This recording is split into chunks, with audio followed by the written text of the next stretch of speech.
আসসালামু আলাইকুম ওয়া রাহমাতুল্লাহ। নাহমাদু ওয়া নুসাল্লি আলা রাসূলিল কারীম, আম্মা বাদ। মন খারাপ, আমাদের প্রায়শই মন খারাপ থাকে, আমাদের মনের ভিতরে অনেক কষ্ট থাকে, আমাদের অস্থিরতা থাকে, আমাদের টেনশন থাকে, দুশ্চিন্তা থাকে।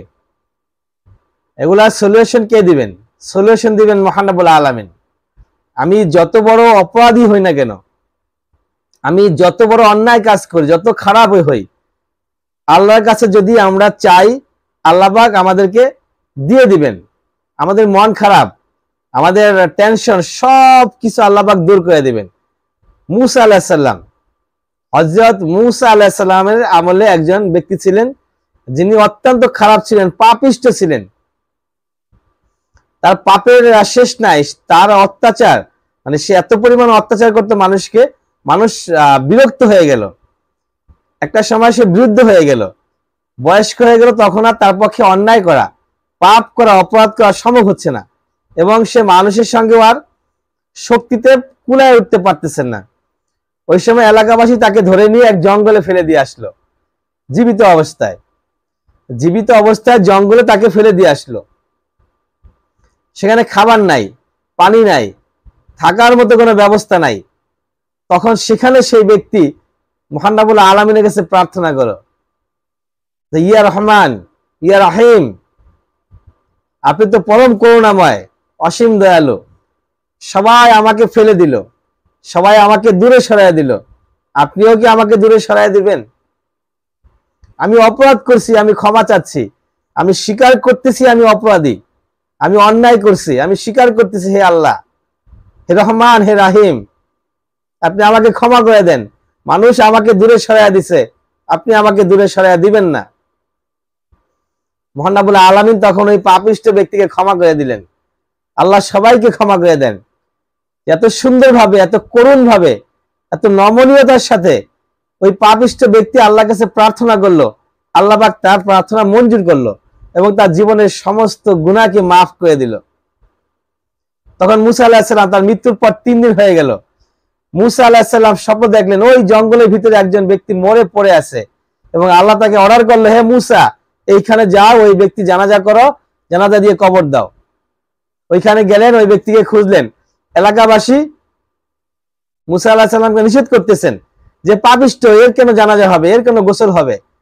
তো মুসা আলাইহিস সালাম বলতেছেন, আল্লাহ অর্ডার করছেন, তার মানে নিশ্চয়ই এর ভালো কোনো কাজ আছে। তখন মুসা আলাইহিস সালাম তার গোসল করাইলেন, জানাজা করলেন, কবর দিলেন। তখন মুসা আলাইহিস সালাম আল্লাহর কাছে জানতে চাইলেন যে আল্লাহ, আমার এলাকার সকল মানুষ তাকে খারাপ বলতেছে, সকল মানুষ তাকে পাপিষ্ঠ বলতেছে, আর তুমি তাকে বললা গোসল গোসল করা, জানাজা দেওয়ার জন্য, কারণটা কি? তখন আল্লাহ বলল যে মুসা, তোমার এলাকাবাসী সত্য বলছে, তোমার এলাকাবাসী যেটা বলছে সব সত্য, এটাও সত্য। সে প্রার্থনা করেছে আমার কাছে, ক্ষমা চাইছে, আমি তাকে ক্ষমা করে দিয়েছি, মাফ করে দিয়েছি। তার মানে আমরা যদি প্রার্থনা করি, ক্ষমা চাই, মাফ চাই, আল্লাহ পাক আমাদের ক্ষমা করে দিবেন। নবী মুহাম্মদ সাল্লাল্লাহু আলাইহি সাল্লাম, নবী মুহাম্মদ সাল্লাল্লাহু আলাইহি সাল্লাম বলেছেন, তোমরা দুটি জিনিস হেফাজতের দায়িত্ব নাও, দুইটা জিনিস হেফাজতের দায়িত্ব নাও, আমি তোমাদের জান্নাতের দায়িত্ব নিব। মাত্র দুইটা জিনিস যদি আমরা কন্ট্রোল করতে পারি, তাহলে আমাদের জান্নাত সুনিশ্চিত। কে বলেছেন? নবী মুহাম্মদ সাল্লাল্লাহু আলাইহি সাল্লাম বলেছেন। এক হচ্ছে লজ্জাস্থান, আর 2 হচ্ছে জিহ্বা, মুখ। নবী মুহাম্মদ সাল্লাল্লাহু আলাইহি সাল্লাম একথাও বলেছেন যে মানুষ জাহান্নামে যাবে, বেশিরভাগ মানুষ জাহান্নামে যাবে তার মুখের কারণে, তার জিহ্বার কারণে, তার মুখের কথার কারণে। তা আমরা দেখা যায় কথায় কথায় মানুষকে ধমক দেই, গালি দেই, মন্দ কথা বলি, গীবত করি।